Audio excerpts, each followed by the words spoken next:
जो है last class में हम लोगों ने एसोसिएटिव मेमोरी किया था, हम लोगों ने कैचे मेमोरी किया था। तो हम लोगों का मेमोरी जो चैप्टर है, जो चैप्टर 9 है आपका, यूनिट 9 जो है वो हमने खत्म कर दिया है। अब जो है आगे हम लोग जो है क्या करेंगे, मैं शेयर कर रहा हूँ स्क्रीन को, लेट अस चेक आउट। ये देखिएगा, जो चैप्टर 2 और 3 में कुछ ऐसे ऑपरेशंस, कुछ ऐसे टॉपिक्स थे जिसको कि हम लोगों ने कवर अप नहीं कर पाया था। मतलब कुछ और 2 और 3 यूनिट के हैं जो बचे हुए थे, तो उसको हम लोग आज खत्म करेंगे। जैसे माइक्रो ऑपरेशन, ठीक है। माइक्रो ऑपरेशन क्या होता है, उसी तरीके से जो हम लोगों का जो आपका ये है micro operation in an elementary operation perform. देखिए माइक्रो ऑपरेशन क्या है, माइक्रो ऑपरेशन इज एन, ये इज है, गलती से इन लिखा गया। Micro operation is an elementary operation performed with data. Micro operation is an elementary operation performed with data. Elementary operation क्या होता है? एलिमेंट्री ऑपरेशन वैसे ऑपरेशंस को कहते हैं जो शुरुआती दौर में काम कर रहे होते हैं। कहने का मतलब कि जो भी आपका डेटा है, रजिस्टर्स है, उनके थ्रू जितने भी आपके डिफरेंट काम जो चल रहे होते हैं, डेटा मूवमेंट चल रहा होता है, वो माइक्रो ऑपरेशन होता है, जो कि एक पर्टिकुलर ऑपरेशन का काम होता है। अब ये माइक्रो ऑपरेशन है क्या? Micro operation is basically a operation in a particular bigger operation.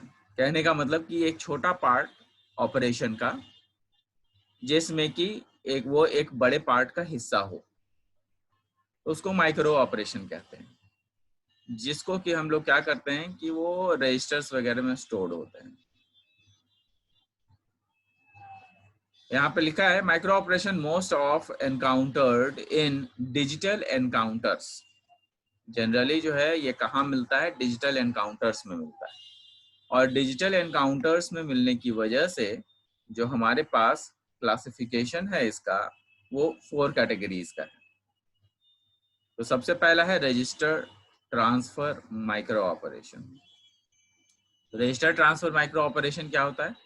It transfers binary information from one register to another. एक रजिस्टर से बाइनरी इंफॉर्मेशन को दूसरे रजिस्टर तक जो पहुंचाने का काम होता है, तो वो जो है आपका किसके द्वारा किया जाता है? रजिस्टर ट्रांसफर माइक्रो ऑपरेशन के द्वारा किया जाता है। नेक्स्ट है अरिथमेटिक माइक्रो ऑपरेशन। ये ऐसे अरिथमेटिक ऑपरेशंस को परफॉर्म करते हैं जिसमें कि न्यूमेरिकल डाटा अगर कहीं किसी रजिस्टर में स्टोर्ड है तो वो मूव किए जाते हैं। तो यहाँ पर ये क्या हो जाएगा? इट परफॉर्म्स अरिथमेटिकल ऑपरेशंस और numeric data stored in registers. ठीक है। Next is logic micro operations. It performs bit manipulations. Obviously जब बिट का मैनिपुलेशन होता है, बिट का मैनिपुलेशन कहने का मतलब ये है कि हम लोग जानते हैं कि जनरली जो बिट में स्टोर होंगे वो आइदर 0 होंगे या 1 होंगे। तो जो बिट का मैनिपुलेशन कहने का मतलब है कि अगर 2 इनपुट डाला जा रहा है, 0 और 0 इनपुट है, 2 इनपुट 0 और 0 डाला जा रहा है, तो वो क्या रिजल्ट देंगे? फिर 0 1 क्या देंगे, फिर 1 0 क्या देंगे, 1 1 क्या देंगे। तो ये सब डिफरेंट ऑपरेशंस हैं जो उनके साथ हम लोग करते हैं, बिट ऑपरेशंस करते हैं। तो ये जो 0 0 0 1 1 0 1 1 जो हमने लिया, ये हमने डिफरेंट इनपुट्स लिए। और ये डिफरेंट इनपुट्स किसके लिए लिए? ये डिफरेंट इनपुट्स लिए गए जो आपका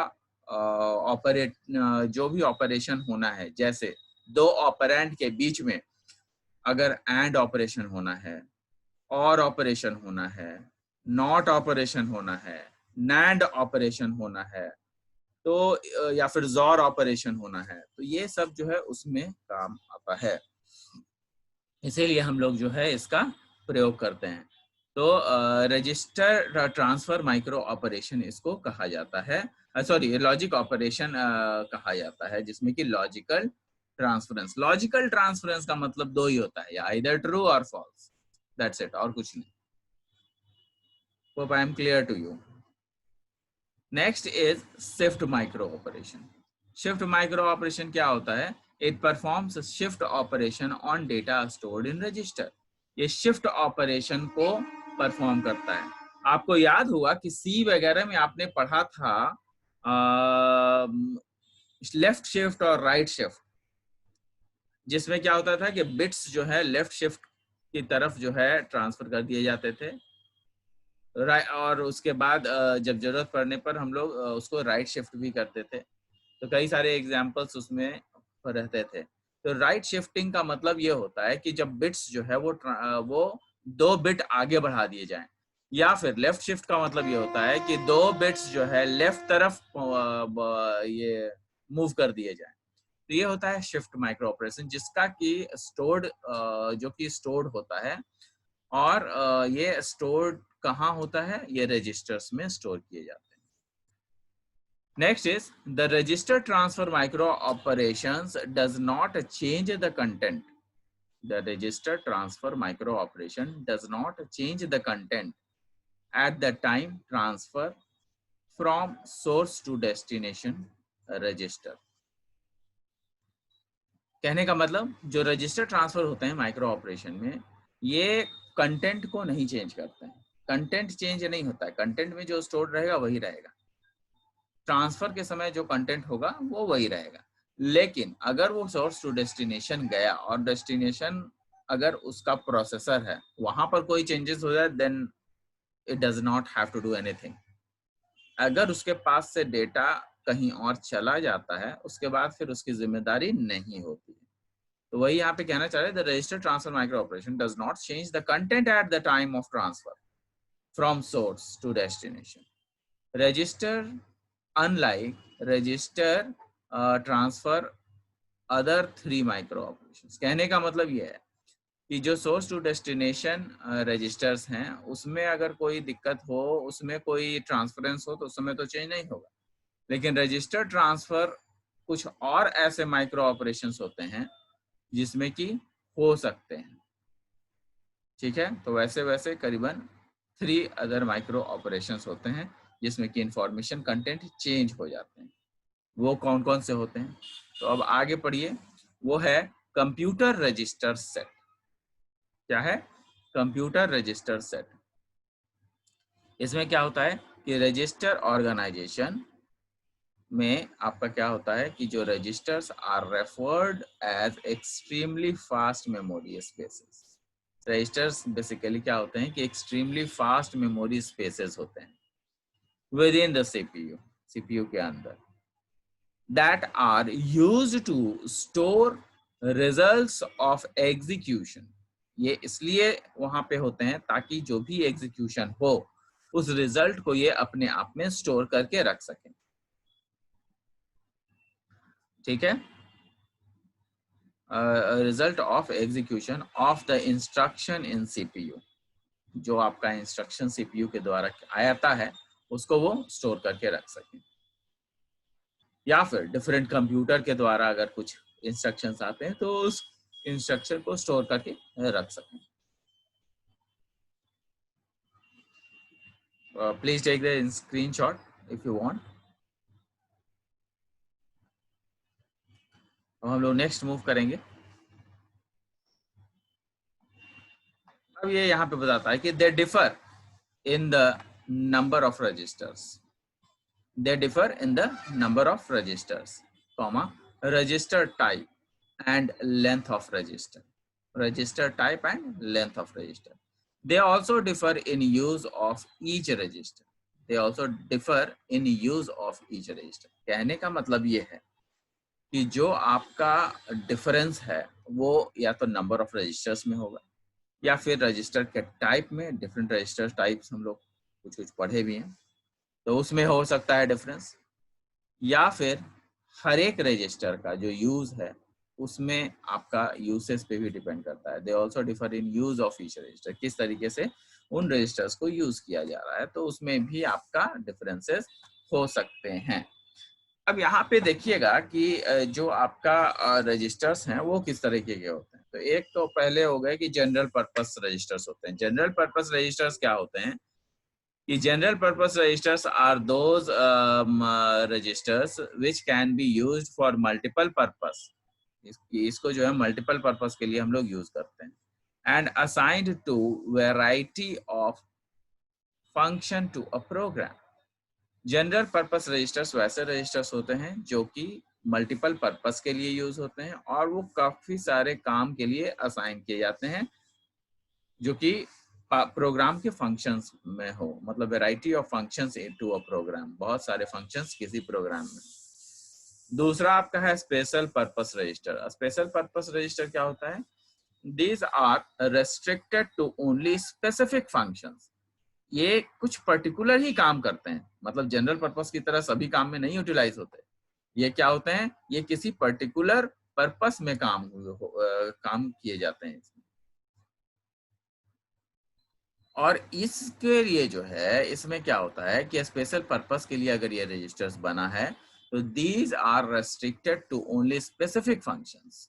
ये स्पेशल के लिए बना है, स्पेसिफिक फंक्शन के लिए ही बना है। In some cases some registers are used only to hold data.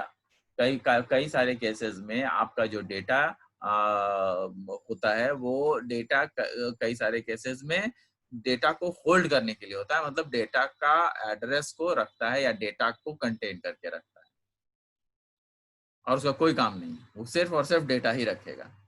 And can not be used in the calculation of operands.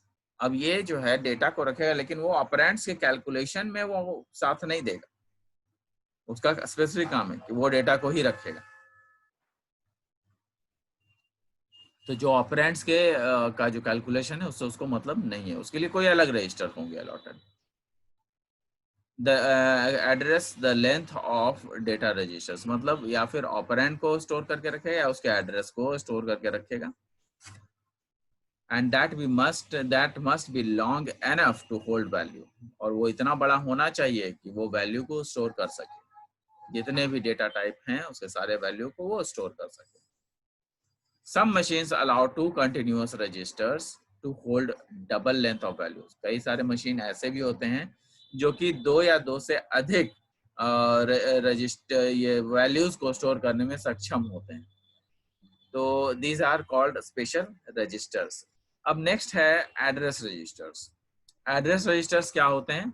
Address registers basically हम लोग यूज करते हैं, address registers are registers which are used to hold the address of the instructions। हमेशा याद रखिएगा, address register address of instruction. तो वो क्या स्टोर करके रखता है? it is used to hold the address of any instructions or the address of information stored in a particular location। किसी लोकेशन में अगर कोई एड्रेस को स्टोर किया गया है तो ये उसके लिए भी होता है। So address register are register which are used to hold the address to any instructions or the address of information stored in a particular location। किसी भी लोकेशन में अगर कोई एड्रेस का इंफॉर्मेशन वहां स्टोर्ड है तो उसको भी ये इंस्ट्रक्शन स्टोर करके रख सकता है, होल्ड करके रख सकता है। Address register is used when there is mathematical and logical calculations. Address register इसलिए यूज किए जाते हैं क्योंकि जनरली जो है आपका ये जो एड्रेस है वो यूज होता है मैथमेटिकल, लॉजिकल और लॉजिकल कैलकुलेशंस के लिए, इसीलिए ये ज्यादा यूज किए जाते हैं। Whenever one instruction is needed to move, कोई भी कभी भी एक इंस्ट्रक्शन अगर मूव करना है तो वो इसके लिए यहाँ पे यूज किए जा सकते हैं। To move any other location, कभी भी किसी और लोकेशन को में चलने के लिए। Next is micro instruction. अब ये माइक्रो इंस्ट्रक्शन इसको ध्यान से समझिएगा। जैसा कि मैंने आपको बताया माइक्रो ऑपरेशन, वैसा ही है ये माइक्रो इंस्ट्रक्शन। किसी इंस्ट्रक्शन, एक पर्टिकुलर इंस्ट्रक्शन है, उसके अंदर के इंस्ट्रक्शंस को माइक्रो इंस्ट्रक्शन कहते हैं। एग्जाम्पल के तौर पर अगर मैं आपको बोलूं तो इस तरीके से आप इसको लीजिएगा कि अगर मैंने आपको दिया 2+3, ठीक है, या फिर a प्लस बी दिया, तो a की वैल्यू है 2 और b की वैल्यू है 3। तो अब इसका ये एक इंस्ट्रक्शन है a प्लस बी, लेकिन उसमें डिफरेंट माइक्रो इंस्ट्रक्शंस हैं, क्योंकि माइक्रो इंस्ट्रक्शंस मिला करके ही एक पर्टिकुलर इंस्ट्रक्शंस बनते हैं। अब देखिए क्या है कि a की वैल्यू है 2, b की वैल्यू है 3। तो इसका ऑपरेशन क्या होगा कि सबसे पहले ये क्या करेगा कि रजिस्टर्स में जो स्टोर्ड होगा a की वैल्यू 2, वो उस 2 लोकेशन तक जाएगा जहां पर कि a की वैल्यू स्टोर्ड है, ठीक है। उसके बाद b की लोकेशन पे जाएगा जहां पर कि b की वैल्यू 3 स्टोर्ड है, वहां से डेटा को फेच करेगा, और डेटा को फेच करके और उसका 2 प्लस 3, उसका नेक्स्ट जो काम होगा वो होगा 2 प्लस 3। तो 2 को फिर क्या करेगा, 2 को वो कन्वर्ट करेगा बाइनरी में। तो 2 इज इक्विवेलेंट टू कितना होता है, 0010। जबकि फिर 3 को वो बाइनरी में कन्वर्ट करेगा, उसका कितना होता है, वो होता है 0011। तो इन दोनों को वो क्या करेगा, इन दोनों को बेसिकली जो है आपका जो माइक्रो इंस्ट्रक्शन है वो क्या करेगा, माइक्रो इंस्ट्रक्शन क्या करेगा कि ये जो सारे ऑपरेशन जितना सिंपल हमें दिख रहा था कि a प्लस बी होता है, तो वो करता क्या है कि a का वैल्यू तक पहुंचता है, b का वैल्यू तक पहुंचता है, फिर दोनों को लाता है, फिर 2 और प्लस 3 किया, 2 को फिर बाइनरी में कन्वर्ट करता है, 3 को बाइनरी में कन्वर्ट करता है, फिर उन दोनों के बीच में प्लस ऑपरेशन को ऑपरेट करवाता है, और उसके बाद फाइनली रिजल्ट जो है निकलता है ALU से, तब उसको फिर स्टोर करता है। तो these are the operations, different micro instructions. वो क्या होता है कि एक इंस्ट्रक्शन हमने दिया, लेकिन उसके साथ साथ कई सारे माइक्रो इंस्ट्रक्शंस उसमें जुड़े हुए हैं, कई सारे काम उसमें जुड़े हुए हैं। एग्जाम्पल कि अगर आपको कहा जाता है कि रामू जरा सा सब्जी ले आओ, तो सब्जी ले आओ का मतलब यही नहीं है कि वो गया मार्केट, वो सब्जी अपने आप हाथ में ले आया, नहीं, उसको क्या करना पड़ेगा, उसको तैयार होना होगा, शर्ट पैंट पहनना होगा, उसके बाद फिर जो है आपका जो भी बाहर में निकलने के लिए आज के डेट में तो मास्क वगैरह की भी जरूरत है, तो उसको लेना होगा, फिर वो बाहर जाएगा, पैदल जाएगा, गाड़ी से जाएगा, फिर उसके बाद वहां पहुंचेगा सब्जी वाले के पास, फिर सब्जी वाले के पास से सब्जी को चुन चुन के लेगा, रखेगा अपने डिफरेंट जो भी पैकेट्स होंगे उसके पास, उसमें जो है वो रखेगा, उसके बाद उसको तौलने के लिए देगा, उसमें देखेगा कि उसका जो है डिफरेंट जो स्केल है वो सही है कि नहीं है, तो तौल उसका सही है कि नहीं है वो देखेगा, फिर उसके बाद सब्जी लेगा, फिर पैसे देगा, भाव वगैरह, भाव बट्टा एक्सचेंज करेगा, उसको कम कराएगा भाव को। तो काफी सारी चीजें इसमें इन्वॉल्व है जो कि अंडरस्टूड है, वो करना ही है। तो वो जो छोटे छोटे जो काम हैं वो सब सारे जो हैं वो माइक्रो इंस्ट्रक्शंस के पार्ट। नाउ अब हम लोग इसको देखें कि क्या है। The instructions which are of different use has certain inbuilt instructions। जो मैंने कहा कोई इंस्ट्रक्शन जो होता है उसमें अपने आप ही इनबिल्ट इंस्ट्रक्शंस होते ही होते हैं, which are necessary for executing, जो कि एग्जीक्यूट करने के लिए जरूरी होते हैं, for executing that instruction. These instructions are called automatically, and ये ऐसे इंस्ट्रक्शन होते हैं, ऐसे छोटे छोटे इंस्ट्रक्शन जो होते हैं ये ऑटोमेटिकली कॉल किए जाते हैं, and has not been specified by the user, ये यूजर के द्वारा स्पेसिफाई नहीं किए जाते हैं, लेकिन ये कंप्यूटर को अपने आप समझ जाना है कि अगर मुझे सब्जी लाने के लिए कहा गया है तो ये सब्जी जो है वो आपका वहां पे पैदल जाना है या गाड़ी से जाना है, वहां पे पैसे एक्सचेंज करना है, भाव कम कराना है, ये सब भी काम इंक्लूडेड है, it is understood. So that is what an instruction is also doing over here. An instruction, what the instruction is doing, ये instruction उसके साथ जो है कॉपरेट करने की कोशिश कर रहा है कि भाई अगर हमें 2+3 या a प्लस बी जो ऑपरेशन हमें मिला है, जो इंस्ट्रक्शन मिला है, इसका जो माइक्रो ऑपरेशन या माइक्रो इंस्ट्रक्शन है वो क्या क्या है, माइक्रो ऑपरेशन और माइक्रो इंस्ट्रक्शन बिल्कुल अलग अलग होते हैं, इन दोनों को मिक्स मत कीजिएगा, मेरे मुंह से थोड़ा सा गलती से निकल गया था अभी। एनीवेज, तो माइक्रो इंस्ट्रक्शन क्या होते हैं? माइक्रो इंस्ट्रक्शन में ऐसे ऐसे काफी सारे छोटे इंस्ट्रक्शंस मौजूद होते हैं। These instructions are called automatically. ये instructions automatically कॉल किए जाते हैं and has not been specified by the user. ये user के द्वारा जो है specify नहीं किए जाते हैं. But these instruction does not have availability to run. लेकिन ये instruction के पास इतनी availability नहीं होती है ताकि वो run कर पाए. But these instructions does not have availability to run. ये अपने आप ही रन नहीं हो पाते, उनको स्पेस तो चाहिए होगा, इसलिए तो ये अपने आप रन नहीं कर पाते हैं। तो इसको रन करने के लिए उस बड़े इंस्ट्रक्शन की जरूरत पड़ती है, जैसे a प्लस भी आपको तो देना होगा, इट्स ओन, ये अपने आप ही जो है एग्जीक्यूट नहीं होते हैं, but it has to be called by specified instructions. जो स्पेसिफाइड इंस्ट्रक्शंस हैं वो कॉल किए जाते हैं। तो आपके पास देखिए कई सारे चीज हो गए, माइक्रो ऑपरेशन हो गए, माइक्रो इंस्ट्रक्शंस हो गए। अब नेक्स्ट जो आने वाले हैं माइक्रो प्रोग्राम आने वाले। माइक्रो प्रोग्राम क्या होता है? एक पर्टिकुलर प्रोग्राम जो आपने लिखा, उस प्रोग्राम के जो छोटे पार्ट्स होते हैं उसको माइक्रो प्रोग्राम कहते हैं, जो अपने आप में पूरा फुल प्रोग्राम होते हैं।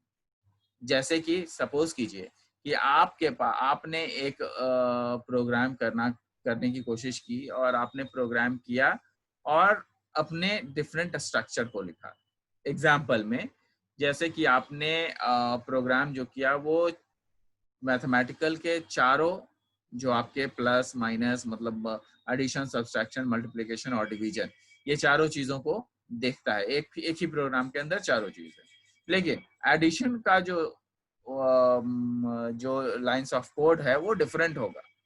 उसको आप कहीं दूसरे जगह लिख दीजिएगा तो भी वो काम करेगा, वो अपने आप में कंप्लीट इंस्ट्रक्शन है, तो वो एक माइक्रो प्रोग्राम कहलाएगा। It is a collection of such micro instructions. ये micro instructions का वैसा collection है. It is a collection of such micro instructions which does not run on its own. वो अपने आप रन नहीं करता है, लेकिन yes, किसी भी प्रोग्राम के साथ एसोसिएट करा दिया जाए तब वो रन कर जाएगा। Until and unless it has been called by different program and instructions. तब तक जब तक कि किसी और प्रोग्राम के द्वारा या इंस्ट्रक्शन के द्वारा उसको कॉल नहीं कर दिया जाता, तो this is called micro program. जबकि सब प्रोग्राम क्या होता है? माइक्रो प्रोग्राम और सब प्रोग्राम में अंतर देखिए।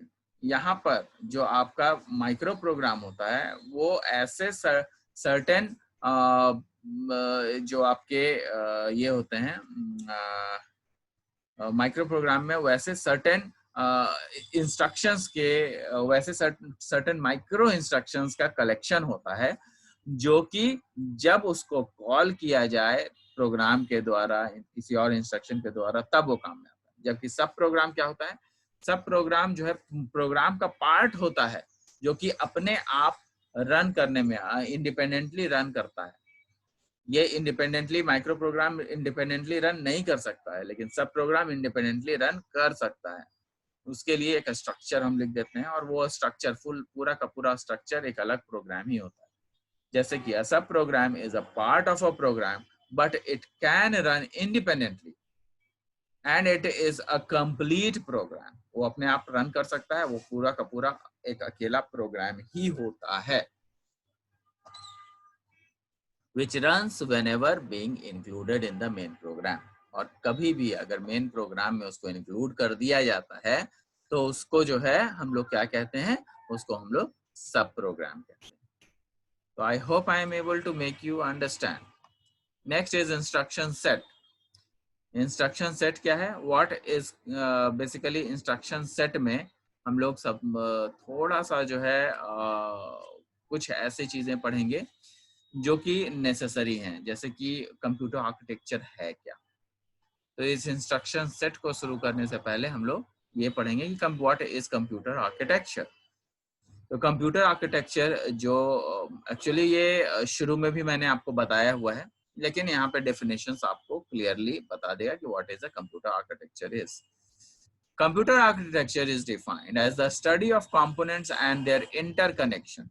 Computer architecture क्या है? ये बेसिकली डिफाइन करता है, it is the study of different components. एक कंप्यूटर के अंदर जो डिफरेंट कंपोनेंट्स लगे होते हैं वो किस तरह के कंपोनेंट्स हैं पहला, और वो कंपोनेंट्स कंप्यूटर के पार्ट हैं तो किस तरीके से वो काम करते हैं, वही मैंने यहाँ पे लिखा है। Architecture is defined as the study of components, वो कंपोनेंट्स के बारे में हम लोग पढ़ते हैं, और उसका इंटरकनेक्शन कैसा है वो चीज हम लोग इसमें डिफाइन करते हैं। That forms a computer system. ये कंपोनेंट्स ही मिला करके एक कंप्यूटर सिस्टम बनते हैं। The computer supports the instruction type. Computer क्या करता है? इंस्ट्रक्शन टाइप को सपोर्ट करता है, विच बिकम प्राइमरी आर्किटेक्चरल कंसिडरेशन। विच बिकम प्राइमरी आर्किटेक्चरल कंसिडरेशन कहने का मतलब the computer supports the instruction, जो कंप्यूटर है उन सारे इंस्ट्रक्शंस को सपोर्ट करता है।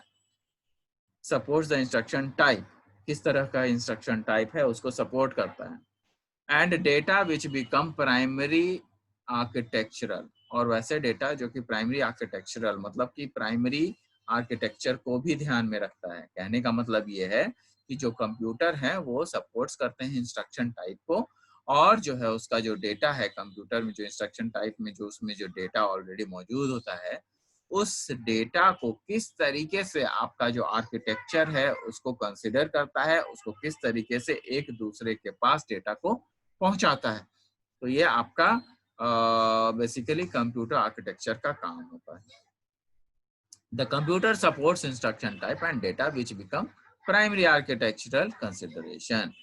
Computer architecture is a study of interaction of all the hardwares like registers, processors, different memories. Computer architecture जो है वो क्या है? वो एक ऐसा स्टडी है जिसमें कि जो इंटरैक्शन है, that interaction is between किसके किसके बीच? जितने भी हार्डवेयर्स हैं उनके बीच। और हार्डवेयर्स में होते क्या हैं? हार्डवेयर्स में होते हैं रजिस्टर्स, प्रोसेसर्स, डिफरेंट मेमोरीज। तो ये जो है आपके डिफरेंट हार्डवेयर्स होते हैं, उसको जो है कोरिलेट करता है, उसके बीच में इंटरैक्शंस करवाता है। फिर आगे है it includes hardware architecture of memory. ये क्या करता है? It includes hardware architecture of memory. जो मेमोरी का हार्डवेयर आर्किटेक्चर है, आखिर मेमोरी कहीं स्टोर्ड है तो वो कहीं ना कहीं तो किसी न किसी रजिस्टर्स वगैरह में स्टोर होगा। तो रजिस्टर्स को एक्चुअली हम लोग पढ़ते हैं, रजिस्टर्स क्या है एक्चुअली हम लोग पढ़ चुके हैं। ऐसे ऐसे कई सारे मेमोरीज होते हैं जिसको कि हम लोग डिफरेंट रजिस्टर्स के बारे में देखते हैं। तो ये डिफरेंट रजिस्टर्स क्या होता है? It includes the hardware architecture of memory and other integrated circuit through which data and informations are passed. उसमें क्या होता है कि जो हमारा डेटा या इंफॉर्मेशन है, वो डेटा और इंफॉर्मेशन जो है इसके थ्रू पास कराया जाता है। किसके थ्रू? जो भी मेमोरी हम लोग आर्किटेक्चर में यूज करते हैं, या फिर कुछ अलग इंटीग्रेटेड सर्किट जैसे कि चिप होते हैं जो हम लोग इंटेल कहते हैं। तो इंटेल 945 चिपसेट, तो ये सब चिप्स हैं। तो ये चिप जो हैं वो क्या होते हैं? ये सब इंटीग्रेटेड सर्किट के पार्ट्स होते हैं, और ये इंफॉर्मेशन एक्सचेंज करने में सक्षम होते हैं, इंफॉर्मेशन को पास करने में सक्षम होते हैं। तो बेसिकली कंप्यूटर आर्किटेक्चर में हम लोग यही पढ़ते हैं कि किस तरीके से डेटा एक इंस्ट्रक्शन से दूसरे इंस्ट्रक्शन के जरिए डेटा जो है एक मेमोरी से दूसरे मेमोरी में किस तरीके से ट्रांसफर किया जाता है और किस तरीके से उसको स्टोर किया जाता है। नेक्स्ट जो है इंस्ट्रक्शन सेट है, जिसको कि I think we will be doing it in the next class. Hope I am able to make you understand. जितना भी चीजें मैंने बताया है उसको ढंग से ध्यान से पढ़ेंगे आप लोग, और उसको ये देखेंगे कि किस तरीके से हम लोगों को इसका नोट्स वगैरह बना लीजिएगा।